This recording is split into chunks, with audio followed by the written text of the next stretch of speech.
Good morning, Boker Tov, Raya, and Mordechai. Good morning, everyone. Thank you so much for joining us. Chabad of Rechavia, thanks to Rabbi Diamond. We're making great efforts to bring you as many shiurim as possible. And thank you to Raya and Mordechai for hosting the shiurim. You're doing an amazing job, and Hashem should bless all of you and everyone with the greatest of brachas. At this time, we are deep into the war, unfortunately, with the evil Hamas. And learning Torah, as we're going to see soon, is something which hopefully will help us overcome this terrible um, war and incident that's been taking place for the past week and a half. By divine providence, we're reading this week, we're learning the Parsha of Noach. Noach was the one who Hashem sent to warn the people of the generation about the flood if they don't shape up. And at the end, he built an ark, he built a teva, and he and his family were saved from the flood. Everything we learn about and everything in the world has first and foremost a simple meaning, and beyond that, there is a deeper meaning. The flood is one of those classical examples. The flood was a literal flood that totally overcame the entire world. Some say that it was not here in Israel, the flood. But either way, there definitely was a literal flood over here in the world. In addition to the literal flood, a flood also is symbolic of something which overwhelms and can be all encompassing. So let's try to go through a couple of points of how we can understand this flood. And it's not just understanding it, but knowing how we can take care, how we can deal with the flood of evil that's taking place all around Israel.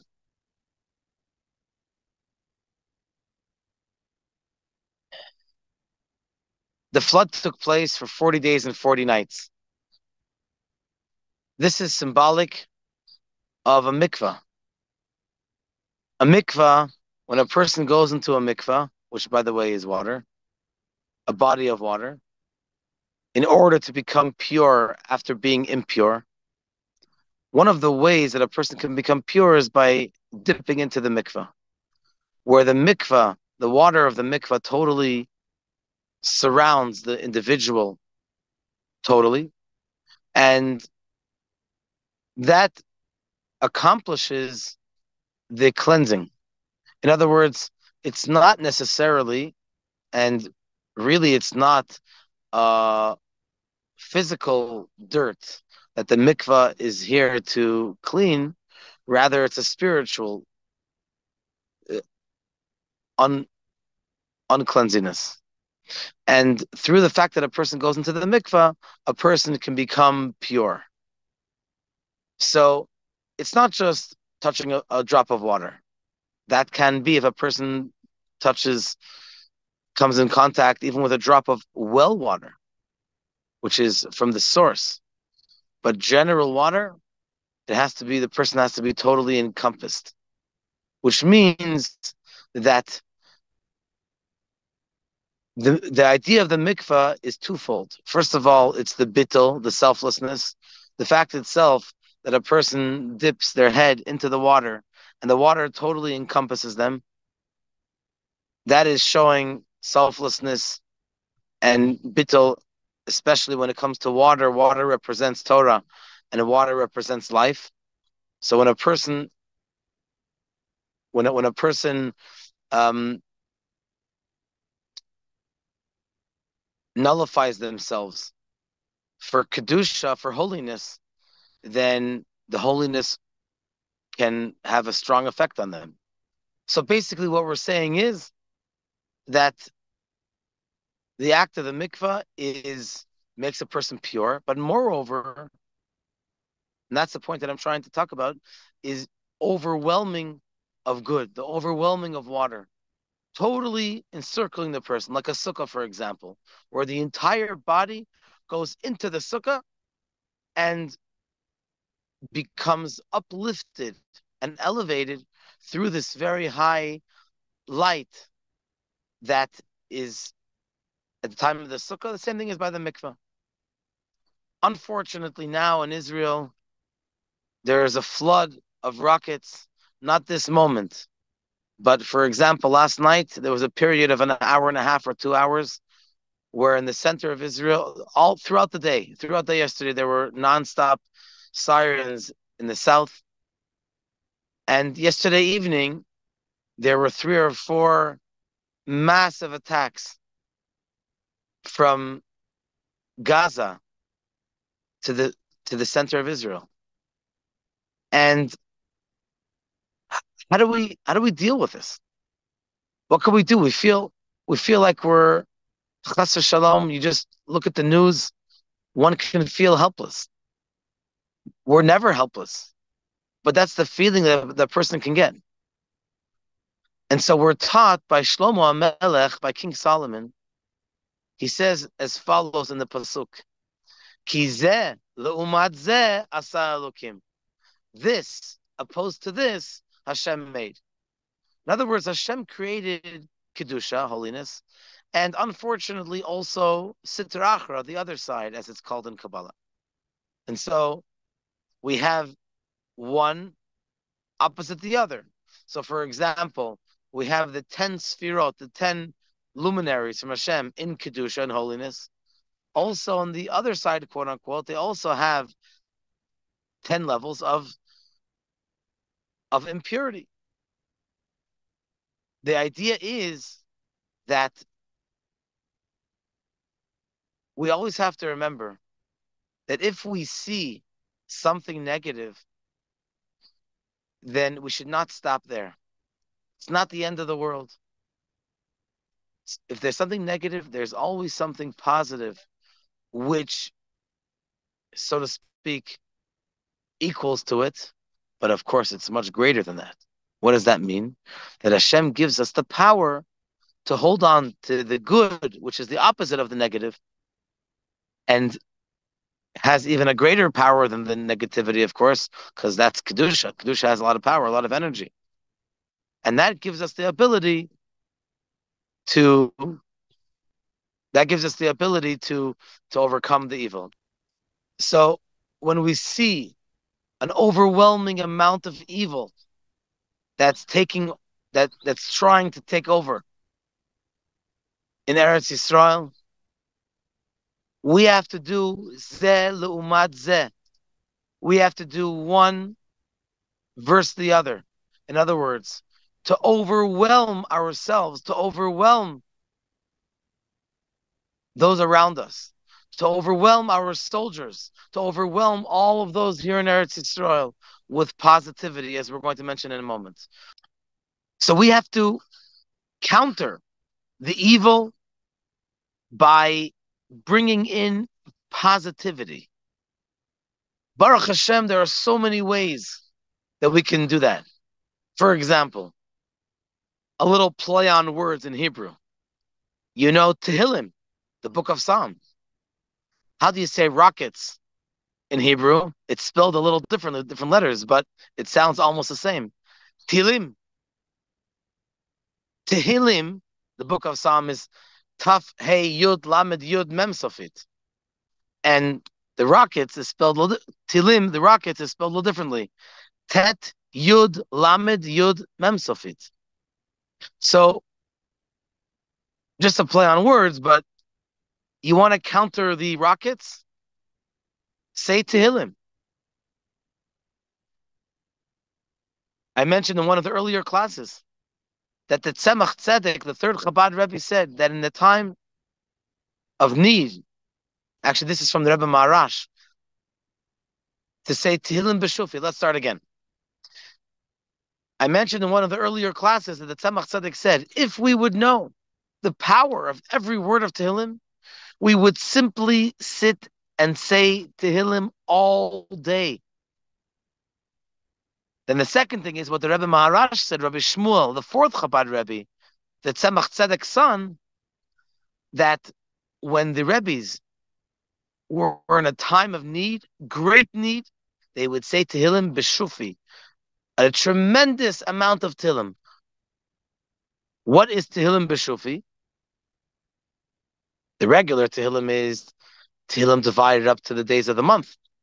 So, for example, today is the third day of Cheshvan. So we say from Yud Chet, number 18, until 22, Chav Bet. Every day we say a few chapters which has been divided up already. But the Tehillim can also be divided up is also divided up into the days of the week. So today, for example, is Wednesday. Today's Tehillim is from chapter Ayin Gimel 73 until Peitet, till 89. So if you can say an abundance of Tehillim, an overwhelmingly amount of Tehillim, do that. Some people will take 15 minutes to say, some people will take an hour to say. But Hashem admires every word of Tehillim. You want to counter the barrage of rockets from Gaza, which is almost nonstop, unfortunately? Say Tehillim in an abundance. That's my point. That's the key word, the abundance. The flood, but the flood has a little bit of a negative connotation. But it could be a good thing to overwhelm someone with love. Someone, a child, needs love, may feel, God forbid, a bit abandoned. And you want to show them that you care about them. You want to show them that they make a difference. You can give them a nice little treat. You can give them a hug. Of course, if they're your child. And you can overwhelm them with love nonstop, flooding them with love. We're looking for ways to counter the flood of evil that's been going on in the past week and a half. All we have to do is to change gears, keep up that flood, keep up that overwhelming. Just instead of the overwhelming from the evil, we're going to do good. We're going to do positivity. And that's the message of one of the reasons why the Mabul was for 40 days and 40 nights. Because the world was evil. The world was contaminated with Hamas, as it says in the beginning of this week's Parsha. It says the word Hamas. Ki mal'ah ha'aretz Hamas. The land, the world, was filled with theft and incest. So, what are we supposed to do? So, what did Hashem do?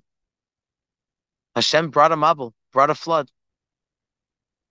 for 40 days and 40 nights, which corresponds to the 40 sa'ah, the measurement of how so the minimum of a kosher mikvah is the measurement of 40 sa'ah, which can cover an entire human body. So that's what Hashem did. The world was filled with evil. Hashem came along and purified the world. That's a beautiful way of viewing the whole idea of the mabul, of the flood. But it's not just something from the past. The Torah is from the same root word of hora'ah. Torah, hora'ah. Hora'ah means a lesson. Torah is not a history book, just to teach us things that happened thousands of years ago. The Torah is mainly a lesson for us. From every word, from every parsha, from every chapter in the Torah, we can learn lessons in our day. And I think the lesson is crystal clear. We have to do an abundance of good. Now, everyone has their own thing. Everyone has their own special spiritual mitzvah, which they feel connected to. One person feels a great energy in supporting Israel and supporting the IDF and supporting our brethren from the south. Another person knows how to make tzitzis. So we have 100 pairs of tzitzis, and tomorrow we're going to an army base of the Air Force, a secret army base. So if you can do the tzitzis, please come over to Chabad right after the shir. And if you know other people, let them know. Because we're doing a big, big event tomorrow at one of the army bases. Another person has a car, and you can bring necessities for our soldiers to the north, to the south, to different army bases. Another person wants to get those chitas cards, micro fiber, and this is a special shmirah, a special guarding. The soldiers just put it, it's a card, put it in their pocket, or the tiny tehillims. We're getting a donation of about 300 tehillims tomorrow to bring to the army base. If you want to, there are so many ways that you can help. There are so many mitzvahs that you can do. Some people are donating sets of tefillin that the soldiers can put on the tefillin. I mentioned an amazing story a while ago. What happened in the Yom Kippur War. That our soldiers were in the north, and there were many soldiers, I believe, from Syria. They saw them coming towards them, and all of a sudden, the Syrian soldiers made a U-turn, and they started going back further north. So our soldiers chased after them, and they were able to take them hostage, all of those soldiers. And they asked the commander, the Syrian commander, why in the world did you guys just turn around? And you are so many more numbered than us. And so he said, I'll tell you what happened. We saw all of a sudden, I don't know if we saw one of them or all of them, wearing a black box on their arm and a black box on their head. He said, we were freaked out that this is some secret weapon, that we made a U-turn and we started running back home. But then we caught them. The tefillin is a secret weapon. What a great mitzvah it is to go out to the street, either over here in Kikar Paris by the water fountain, or in the Shuk, or in Ben Yehuda. There are so many places that we can go and put tefillin on our soldiers and on just people in the street, or donate tefillin to go to the army. But this is already the second pair of tefillin, and there are more people that want tefillin that we're giving. It's such a great mitzvah. There are so many ways. This is my point. There are so many ways that we can help. And everyone has their own way. Just on Thursday, a few people called me and said they want to bake challahs for Shabbos. And we went around, I myself with my kids, and we went to give out door to door to lonely people, to elderly people, and young families. We had someone bake cookies also before Shabbos. You have no idea. Some of them were crying, were in tears from emotion. You would think it's only a challah.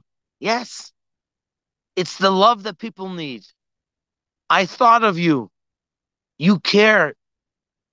I care about you. You count. So whatever you think is your thing, it could be a few things. Just please remember the word mabul. Remember the word flood. Remember the key word overwhelming. We have to overwhelm ourselves and the world around us with tov, with good. Here's another example of negativity of the mabul. Today, nothing to do with the war. There is a verse which we mentioned, I believe, in the Haftorah this week, which basically explains that the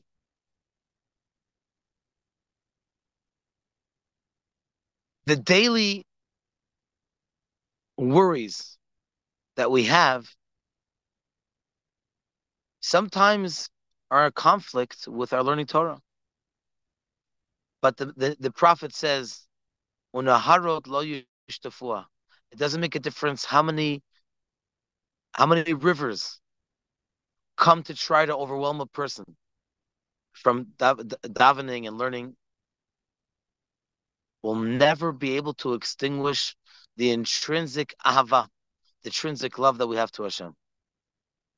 So the many things that occupy us are called tirdot, aparnasa. Usually it's people are worried where they're going to have their livelihood from, and they're working nonstop.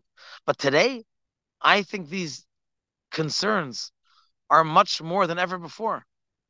People are involved, all kinds of things, and technology, and things which really can take a person's mind away from being focused on Hashem. You have to simply or plug it in. Can you hear me now? Yes, Rabbi. Thank you. Or keep it in another room while you're davening. The Rebbe used to say that you want to have a Shabbos every day. When you learn Torah, that's your Shabbos time. So when you're learning, even if it's for a half hour, put away the phone. This is your time that you are putting away the entire mabul, the entire flood of overwhelming disturbances. You're putting it aside and you're focusing on that little flame of love that you have for Hashem. Because no river, no water, no flood in the world can ever extinguish our core connection, bond with Hashem. And this is a very powerful message. That if there's a mabul out there of any sort, we have to counter it with a mabul of positivity. If there is a mabul, unfortunately, where children are too much into technology, unfortunately, God forbid, without filters, so we have to do our best to do good activities with children, tell them stories of tzaddikim, make gatherings, and other activities for children, because the more kedusha we overwhelm them with, the better we'll be able to keep them away from the external mabul, from the obvious mabul, from the flood, which is right in our faces, whenever we are, wherever we are, at any time, unfortunately. So, in summary, we're talking about the different types of mabul, different types of floods that can be in the world, and it's our obligation to counter these evil, despicable occurrences. How can we do it? We should never feel that the evil is too strong for us, because we are given the tools and the power and the energy to overcome them by doing good, but not just a little good, an overwhelming amount of good. And if there still is a little space, fill in that space with more good. So if we keep this in mind, I hope and pray, Bezrat Hashem, that we're going to be over with this war. We'll be take care of and we'll be eliminating our enemies as soon as possible in the most swift way. And in the meantime, we'll say lots of Tehillim and have in mind for our soldiers and everybody that needs a refuah shalema. And this year is being dedicated in honor of Moshe David ben Rechavia and in honor of refuah shalema of Rechavia bat Chayesara. Thank you so much for joining us, and looking forward to seeing you in person very, very soon for all of our shiurim. In the meantime, as soon as this link is ready, please send it around so that we can have our much stronger impact of our shiurim and especially with our YouTube channel. Thank you very much. Toda rabba.